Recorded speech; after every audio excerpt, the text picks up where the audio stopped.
এখানে তারা বিগত দিনে হচ্ছে 150 গজের ভিতরে একটা রাস্তা নির্মাণ করেছিল। বিগত দিনে আমাদের বাংলাদেশ সরকার এর প্রতিবাদ জানায়নি, এখন তারা কাঁটা তার দিতে চাচ্ছে 150 গজের ভিতরে। এটার আমরা প্রতিবাদ জানিয়েছি। আমাদের এখানে সকল কৃষক আছে, সবাই আমরা প্রতিবাদ জানিয়েছি।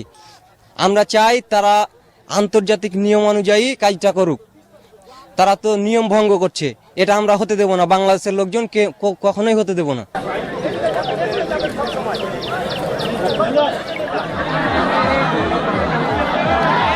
50 গজ দূরে বেড়াটা রোডটা করে নিয়েছে আওয়ামী লীগের আমলে, এবং বিজেপি এবং এর আগেও আওয়ামী লীগের কোনো লোকজন বাধা দেয়নি। এখন বর্তমানে রোডের পরিবর্তিতে এখন রোডের পাশ দিয়েই তার বেড়া দিচ্ছে, কিন্তু আমাদের পাশ থেকে জমি এই যে অনেক ফসল আছে তারা বেড়া দিবে রোডের পাশেই, এই বিজেপি এসে গুলি করে কাকে টেনলে চলে যাচ্ছে, আর কোনো প্রতিরোধ